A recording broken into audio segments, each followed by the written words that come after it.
야, 아멘. 날씨가 많이 추우시죠? 네, 그 추우니까 제가 그 추운 것을 깨트리고자 넌센스 퀴즈를 하나 또 내도록 하겠습니다.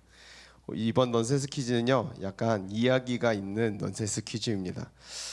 예수님이요 백화점에 가셨습니다. 그래서 마음에 드는 옷이 있으셔가지고 엄마한테 마리아한테 나 예루살렘 이러는 겁니다.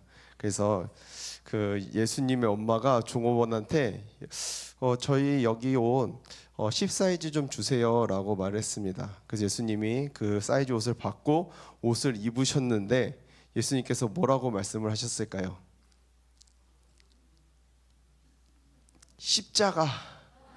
네, 이게 딱 입었는데 10이 작은 겁니다. 10 사이즈가. 그리고 나서 예수님께서 10 사이즈를 입으셨는데 10이 작은 거죠.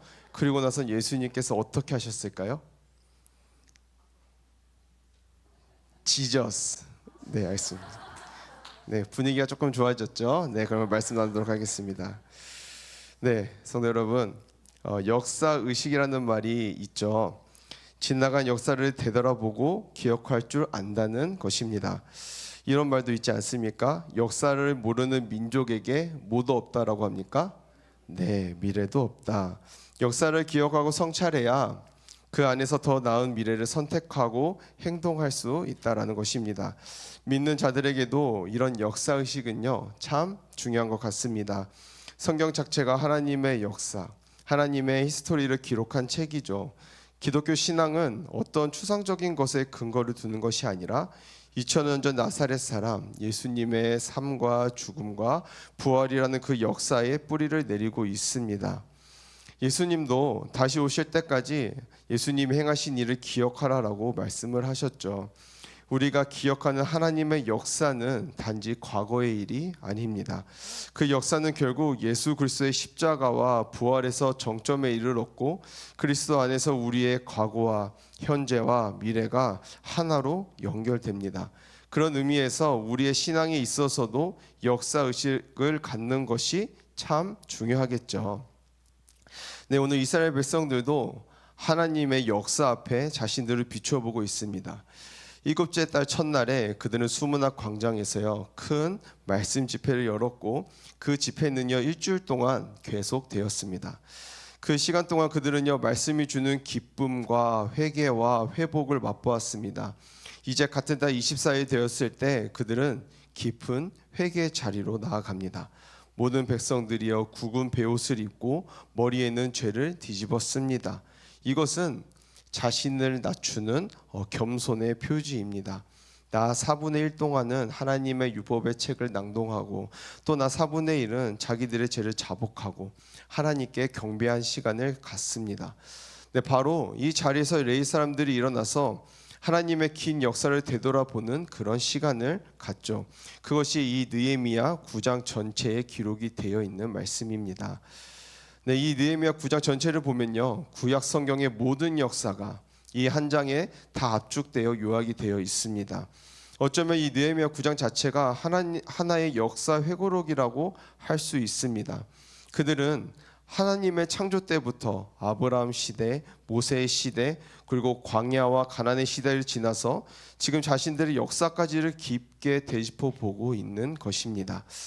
이렇게 하나님과 이스라엘의 약 1000년의 동행의 긴 역사를 그들이 지금 이 자리에서 돌아보는 이유가 무엇일까요? 바로 하나님의 은혜를 기억하기 위함입니다.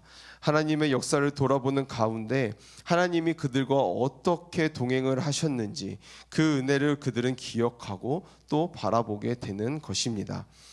이렇게 하나님의 역사를 쭉 되돌아보니까 하나님의 역사가 어떤 역사였구나 하는 것이 드러나게 되는데 하나님의 역사는요 먼저 기적의 역사였다라고 말을 하고 있습니다. 오늘 본문 10절 말씀 보시면요 이적과 기사를 베푸셨다라고 기록이 되어져 있습니다. 하나님이 어떤 이적과 기사를 베푸셨다고 말씀을 합니까? 10절 마지막 나머지 부분을 보시면 바로와 그의 모든 신하와 그의 나라 온 백성을 치셨사오니 이게 무엇입니까? 애굽에서 행하신 10가지 재앙의 이적을 말씀하고 있습니다.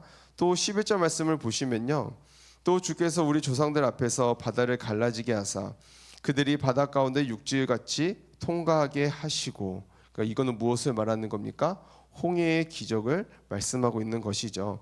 또 12절 말씀을 보시면요, 낮에는 구름 기둥으로 인도하시고 밤에는 불 기둥으로 그들을 행할 길을 그들에게 비추셨사오며, 이것은 광야에서의 시간들을 불기둥과 구름기둥으로 인도하신 이적을 말하고 있습니다. 또 15절에는 하늘에서 만나와 메추라기를 내리신 이적과 또 반석에서 물이 나오게 하셔서 그들의 목마름을 채우신 이적을 말하고 있습니다. 네, 이 외에도 다 기록할 수 없는 수많은 이적과 기적과 역사가 이스라엘 백성들에게 있었습니다. 자신들의 삶의 역사를 들여다보니 한마디로 하나님의 역사는 기적의 역사였다라고 고백을 하고 있는 것입니다. 이적들은 단순한 초자연적 사건의 나열이 아닙니다. 그 이적들은 하나님이 약속을 이루시는 방식, 언약을 신실하게 지키시는 하나님의 표징입니다. 이 하나님의 기적은 하나님의 권능과 능력이 얼마나 크신가를 증언하는 것입니다. 그래서 느헤미야 9장 32절 말씀을 보시면요, 우리 하나님이요 광대하시고 능하시고 두려우시며 언약과 인자하심을 지키시는 하나님이요, 네, 이렇게 고백할 수밖에 없다라는 것입니다. 하나님이 광대하시고 전능하신 분이심을 그들은 찬양하고 있는 것이죠. 네, 이스라엘은 도저히 헤어날 수 없는 고난과 소망 없는 상황에 놓여져 있습니다. 그러나 하나님께서 하나님의 이 기적과 능력으로 그들을 구원하시고 이끄셨습니다. 그런 하나님의 기적의 역사가 없었다면 도저히 소망 없는 그들이 여기까지 올 수가 없었던 것입니다. 이렇게 하나님의 역사를 바라볼 때, 하나님의 기적을 바라볼 때 하나님이 정말 전능하시고 광대하신 분인 것을 그들은 찬양할 수밖에 없었던 것입니다. 네, 또 한 가지는 하나님의 역사를 되짚어 볼 때 이 하나님의 역사는 오래 참으시는 역사였다라고 말씀을 하고 있습니다. 네, 오늘 17절 말씀인데요, 거역하며 주께서 그들 가운데서 행하신 기사를 기억하지 아니하고 목을 굳게 하며 패역하여 스스로 한 우두머리를 세우고 종되었던 땅으로 돌아가고자 하였나이다. 그러나 주께서는 용서하시는 하나님이시라 은혜로우시며 국률이 여기시며 더디 노하시며 인자가 풍부하심으로 그들을 버리지 아니하셨나이다. 네, 하나님의 오래 참으심은 방관이나 무책임이 아닙니다. 그것은 회개를 이끌어내고 결국은 화목과 회복으로 이끄시는 구속적 인내입니다. 하나님이 놀라운 기적으로 이스라엘 백성들을 이끄셨습니다. 그러나 이스라엘은 번번이 그런 하나님의 은혜를 배반하고 그 뜻을 거슬렀습니다. 그럼에도 하나님께서는 어떻게 하십니까? 그들을 다시 용서하시고 그들을 향해 참으셨다라고 하는 것입니다. 네, 마찬가지로 18절에서 19절 말씀 우리 함께 읽도록 하겠습니다. 시작. 또 그들이 자기들을 위하여 송아지를 부어 만들고 이르기를 이는 곧 너희를 인도하여 애굽에서 나오게 하시니라 하여 하나님을 크게 모독하였사오나 주께서는 주의 크신 긍휼로 그들을 광야에 버리지 아니하시고 낮에는 구름 기둥이 그들에게서 떠나지 아니하고 길을 인도하며 밤에는 불 기둥이 그들이 갈 길을 비추게 하셨사오며. 네, 좀 더 내려와서 30절과 31절 말씀도요 우리 함께 읽도록 하겠습니다. 시작. 그러나 주께서 그들을 제가 읽겠습니다. 그러나 주께서 그들을 여러 해 동안 참으시고 또 주의 선지자들을 통하여 주의 영으로 그들을 경계하시되 그들이 듣지 아니하므로 열방 사람들의 손에 넘기시고도 주의 크신 긍휼로 그들을 아주 멸하지 아니하시며 버리지도 아니하셨사오니 주는 은혜로우시고 불쌍히 여기시는 하나님이시니이다. 아멘. 결국 성경 역사 자체가 하나님의 오래 참으시는 역사였다라고 하는 것입니다. 이스라엘은 마치 망각의 동물처럼 하나님의 은혜를 계속해서 잊어버립니다. 하나님의 기적을 맛볼 때는요 하나님께 돌아가는 것 같지만 또 금방 자기들의 길을 따라서 걸어가게 되는 것이죠. 하나님은 때로 이런 이스라엘을 징계하시기도 하시지만 결국 그들을 아주 버리지 아니하시고 끝까지 오래 참으심으로 그들과 동행하여 주셨다라고 하는 것입니다. 이런 하나님의 오래 참으심의 역사를 쭉 생각해 보니 그들은 그 앞에서 뜨거운 눈물을 흘릴 수밖에 없었던 것입니다. 네, 이렇게 하나님의 역사를 긴 시간을 되돌아보고자 그들이 어떤 행위로 나아가게 됩니까? 네, 오늘 본문 말씀은 아니지만 9장 38절 말씀 우리 함께 읽도록 하겠습니다. 시작. 우리가 이 모든 일로 말미암아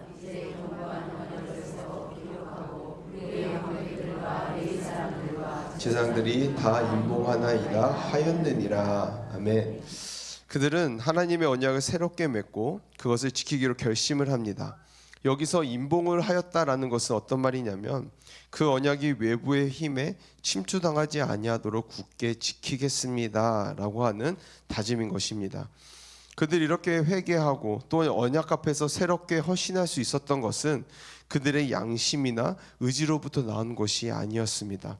한번 새롭게 살아보자 하는 순간적인 각성으로부터 나온 것도 아니었습니다.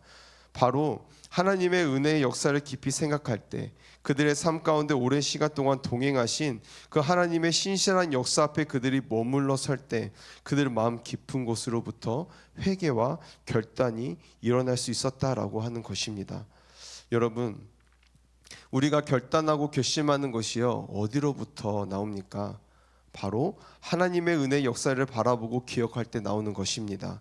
단순히 우리의 어떤 의지나 각성으로부터 회개와 결단을 이끌어내려고 하면요 우리는 힘만 듭니다. 억지가 되는 것입니다. 하나님이 나에게 어떻게 행하셨는가를 깊이 묵상하고 바라보시고 믿는 자로서의 역사의식을 한번 우리가 회복해 보시기를 간절히 소망합니다. 그럴 때 내 안에 회개의 눈물이 흐르고 어떻게 살아야겠다 하는 삶의 방향성이 흘러나오게 되는 것입니다. 하나님이 내 삶에 행하신 역사도 기적의 역사였습니다. 또 어떤 분은 그런 고백을 하는 것을 본 적이 있는데요. 제가 지금까지 살아온 게 기적입니다. 그것이 그분의 진심이었습니다. 그냥 내가 살아가는 것 자체가, 내가 여기까지 살아왔다는 것 그 자체가 하나님의 기적이었다, 이렇게 고백을 하는 것이죠. 어쩌면 우리가 하나님을 믿는 것 자체도 기적이지 않습니까?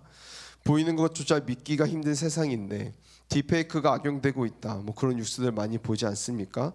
보는 것조차도 신뢰할 수 없는 그런 세상에 살고 있습니다. 그런데 보이지 않는 하나님을 우리가 어떻게 믿게 되었느냐, 그것이 어떤 환상이나 어떤 우리의 신념 주장이 아니지 않습니까?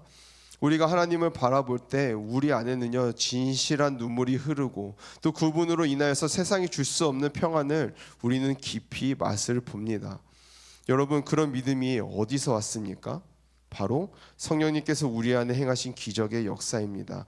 우리가 믿는 것 그 자체가 바로 기적인 것입니다. 또 어떤 사람들은요 가정이 회복되거나 또 건강의 위기에서 치유를 받거나 혹은 재정적인 위기에서 극적으로 도우신 하나님을 체험하기도 합니다. 하나님의 기적은 오늘날 우리에게 여전히 현재 진행형인 것입니다.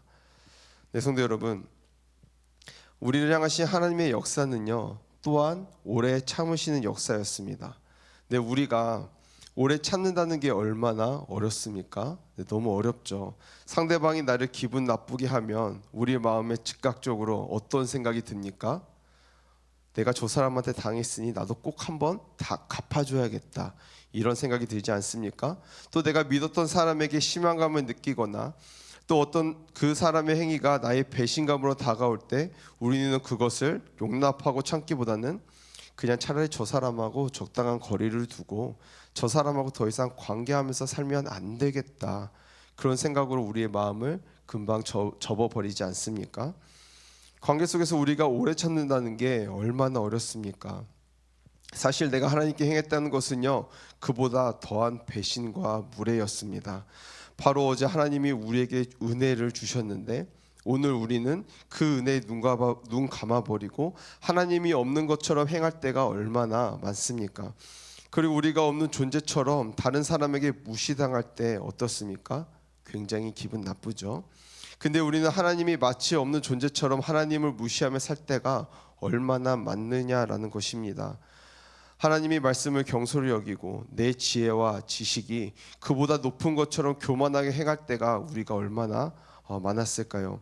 하나님이 지으신 피조물에 불과한 우리가 창조주이신 그 하나님보다 더 낫다고 생각하고 교만하게 행할 때가 참 많았습니다. 세상의 것에는요 높은 가치를 부여하고 또 그것을 얻고자 우리는 노력하지만 하나님의 것은 초라하게 여기고 은연중에 무시하고 밀어냈던 적이 우리 안에는요 얼마나 많았습니까? 이 시간 우리가 한번 생각해 봤으면 좋겠습니다.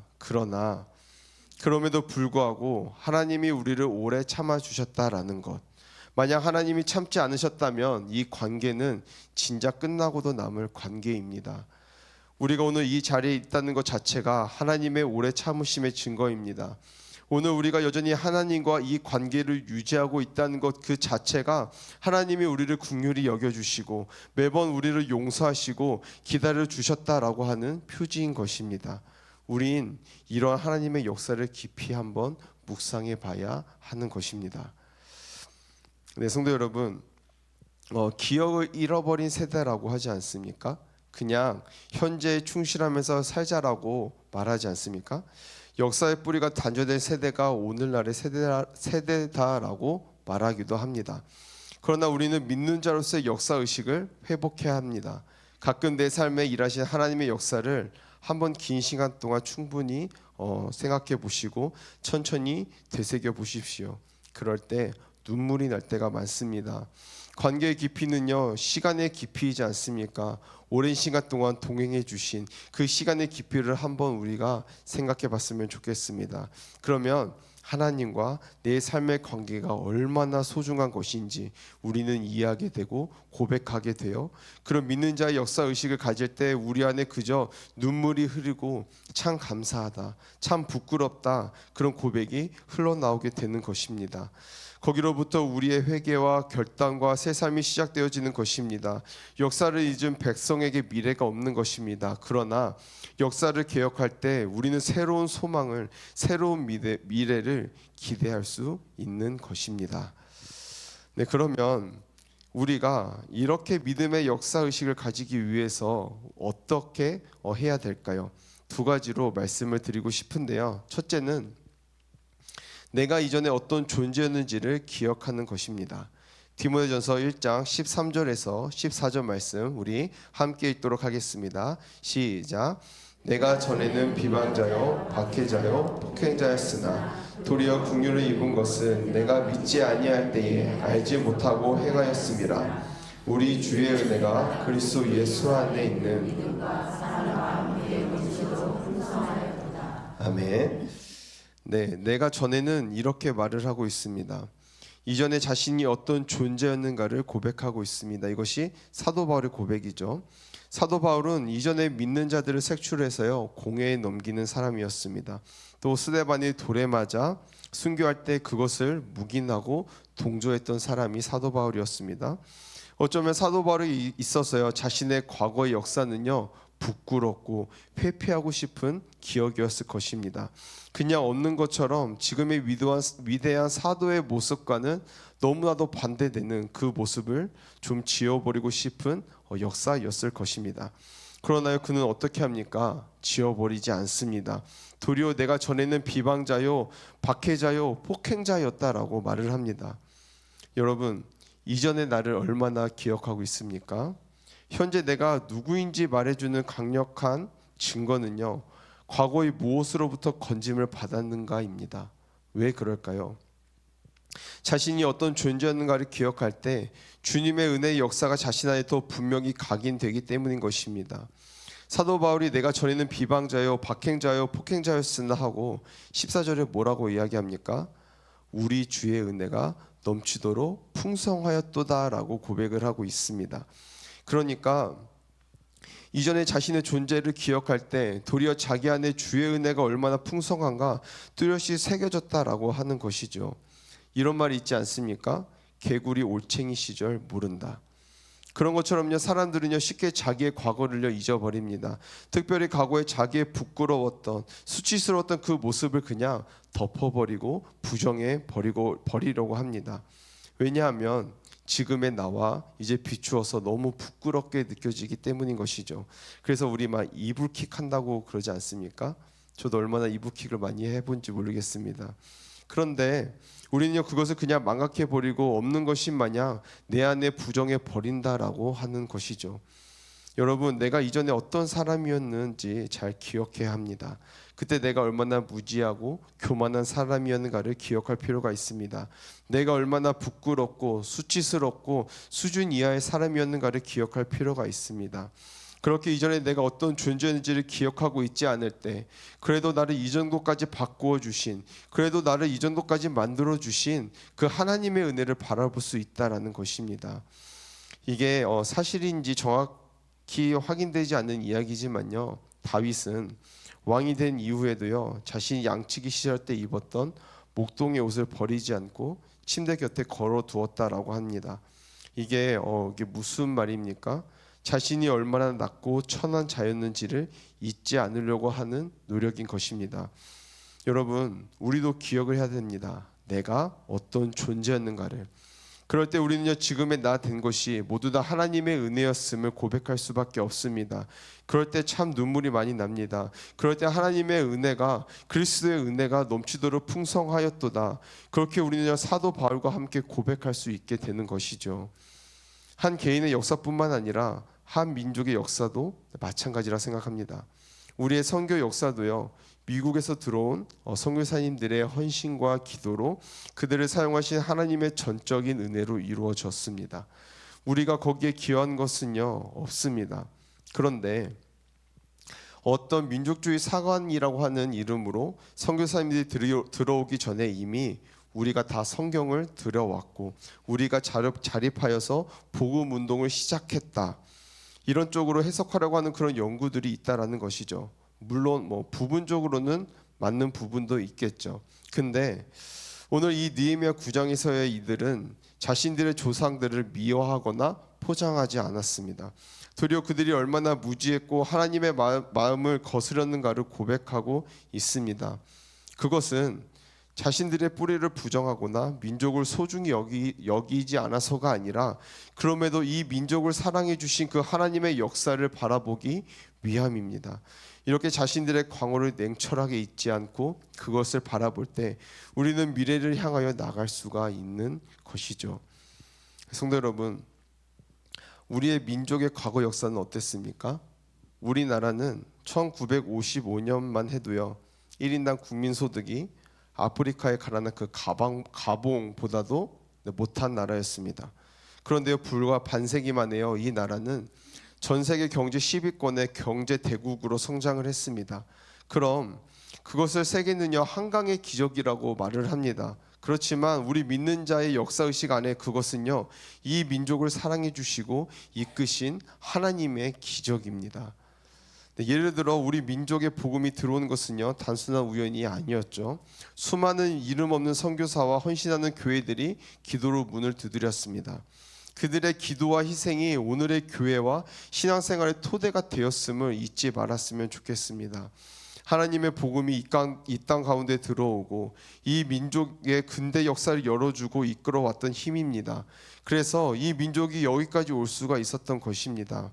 우리 민족을 막 미워해서 우리가 잘나고 내가 잘해서 이렇게 된 것이 아니라, 우리는 너무나 무지하지만 부족하지만 하나님이 우리를 도우시고 복음으로 우리를 일으켜 주셨다라는 것입니다. 그리고 우리는 하나님의 은혜를 잊지 않는 민족이 되어야 합니다. 우리 믿는 자로서의 바른 역사의식을 가져야 한다라는 것입니다. 아멘이십니까? 아멘. 네, 두 번째로는 하나님의 역사를 인정하고 찬양하라라는 것입니다. 네, 여러분, 이 느헤미야 9장에서 이 역사 회고를 시작할 때 그들은요, 5절을 보면 영원부터 영원까지 계신 너희 하나님 여호와를 송축할지어다. 주여, 주의 영화로운 이름을 송축하올 것은 주의 이름이 존귀하여 모든 송축이 나 찬양에서 뛰어남이니이다. 아멘. 네, 이렇게 하나님을 찬양하고 송축하는 맥락에서 이들은 하나님의 역사를 기억했다라고 하는 것입니다. 어쩌면 우리가요, 매주일 모여서 찬양하는 이 자리는 하나님의 역사를 돌아보고 기억하는 자리입니다. 역사는요, 해석이 중요하죠. 학자가 어떤 관점을 따라 역사를 해석하느냐에 따라서 전혀 다른 역사로 보이게 되죠.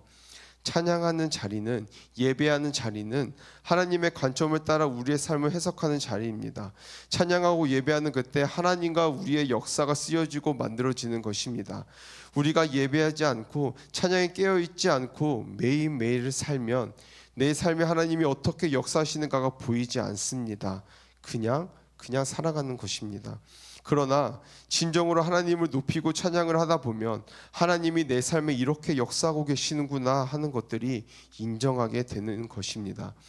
우리가 이 찬양하는 자리, 이 예배하는 자리 자체가 하나님의 역사를 그려나가고 하나님의 역사를 이해하고 바라보는 자리라는 것입니다.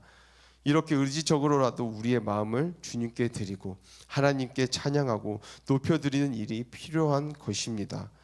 근데 저도요, 이렇게 앞에 나와서 찬양할 때 매번 앞에 나와서 찬양할 때는요 전혀 몰랐지만 이 찬양이라는 것 자체가 참 굉장히 의지가 필요한 일이구나라는 것을 생각하게 되었습니다. 왜 그렇습니까? 조금만 나의 마음을 놔도 금방 다른 생각으로 우리가 빠지게 되고 금방 주변적인 것들에 우리 시선이 빼앗기게 되는 것입니다. 그때마다 내 의지로서 하나님을 찬양하기로 결단하고 눈을 감고 어떻게든 하나님을 고백하려고 결심하고 때로는 손을 들고 때로는 내 마음을 두드리고 그렇게 하는 것이 우리에게 필요한 것입니다. 그것이 솔직하지 않고 그것이 어떤 경건한 척 위선을 부리는 것이 아니라 그렇게 해서라도 내 마음을 주님께 열고 하나님께 찬양하겠다라는 의지적 결단입니다. 의지로서 우리가 주님께 찬양을 드릴 때 진심이 뒤쫓아오게 될 때가 많이 있다라는 것입니다. 성도 여러분, 이 예배 시간, 이 찬양의 시간을 결코 소홀히 여기지 말았으면 좋겠습니다. 이 찬양의 시간을 그냥 설교 듣기 전에 준비 운동 정도라고 생각하지 마시기 바랍니다. 진심으로 찬양하고 마음을 드리며 하나님을 높여 드릴 때 찬양 중에 하나님께서 임재하십니다. 그리고 그 찬양 가운데 하나님의 역사를 우리는 인정하고 바라보게 되는 것이죠. 마지막으로 사무엘상 7장을 보시면 사무엘이 이끄는 이스라엘이 블레셋과 전투를 치르는 이야기가 나옵니다. 전투에서 승리한 사무엘이 큰 돌을 가져와서 세웠는데요. 우리 사무엘상 7장 12절 말씀 함께 읽도록 하겠습니다. 시작. 사무엘이 돌을 취하여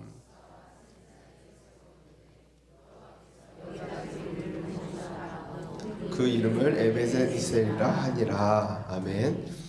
큰 노래를 세우고 그 이름을 에베네셀, 여호와께서 여기까지 우리를 도우셨다, 그런 이름을 붙이게 됩니다. 왜 이런 돌을 세웠을까요? 그냥 하나님 감사합니다라고 찬양하고 제사 한번 드리고 끝내도 되는데 왜 이렇게 무거운 그 돌을 힘들게 세웠을까요? 바로 하나님의 역사를 인정하기 위함입니다. 누군가는 우리의 전투력이 그래도 조금 높아졌나 보다, 우리가 조금 세졌나 보다, 오늘은 우리가 운이 조금 좋았나 보다, 전쟁이라는 게 지기도 할 수 있고 이기기도 하지, 그런 거지, 이렇게 생각하는 사람들도 있었을 것입니다. 그러나 이 사무엘은 에베네셀의 그 돌을 세우며 이스라엘 모두가 하나님이 여기까지 우리를 도우셨습니다라고 인정하기를 바랬습니다. 또 그 기억이 변질되지 않기를 바랬습니다. 시간이 지나면서 그때는 하나님의 역사 같았는데 그것이 서서히 희미해지거나 그냥 인간의 역사를 기억되지 않기를 바랐습니다. 변하지 않는 그 큰 돌처럼요. 하나님의 역사에 대한 고백과 기억이 그들이 늘 인정되고 찬양되기를 바랬던 것입니다. 사랑하는 성도 여러분, 우리도 매 주일, 수요일, 금요일 예배할 때마다 또 찬양할 때마다 에베네셀을 세우기를 바랍니다. 한 주간의 역사를 돌아보며 하나님이 나를 여기까지 우리를 인도하셨습니다, 그렇게 고백할 수 있기를 소망합니다. 그 하나님의 역사 위에 서가는 우리들이 되기를 바랍니다.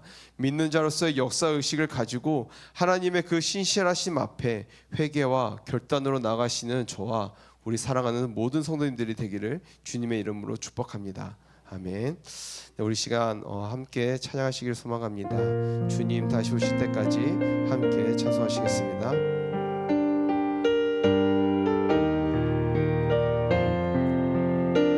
주님 다시 오실 때까지, 주님 다시 오실 때까지 나는 이 길을 가리라.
우리를 향하신 하나님의 역사는 기적의 역사였고 오래 참으시는 역사였고 사랑의 역사였습니다.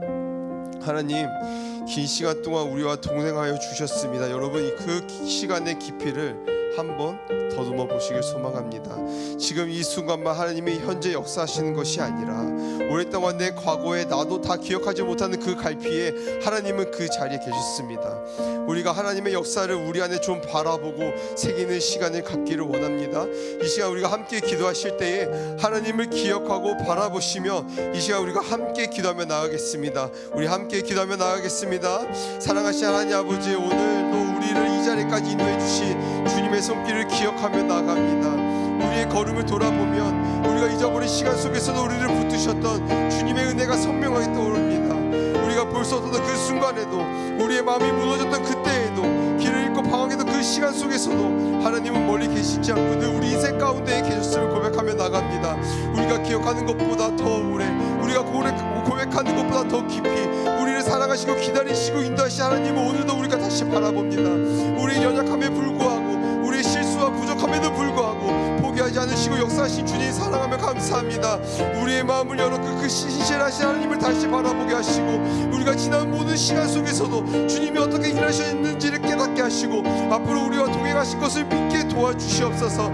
우리가 주님을 잊지 않게 하시고 받은 은혜를 가볍게 여기지 않게 하시며 그 사랑 안에서 담대히 살아가게 도와주시옵소서. 오늘 우리의 기도가 하나님을 기억하는 믿음의 고백이 되게 하시고 주님을 신뢰하고 순종의 시작이 되게 도와주시옵소서.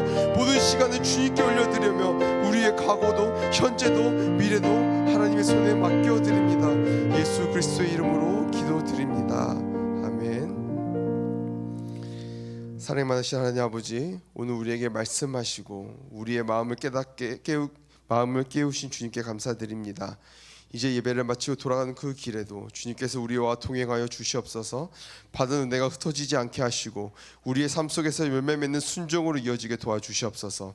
삶 속에서 늘 주님의 은혜를 안에 살게 하시며 어떤 순간에도 주님을 기억하게 도와주시옵소서. 모든 것을 주님께 맡겨드리며 예수 그리스도의 이름으로 기도드립니다. 아멘.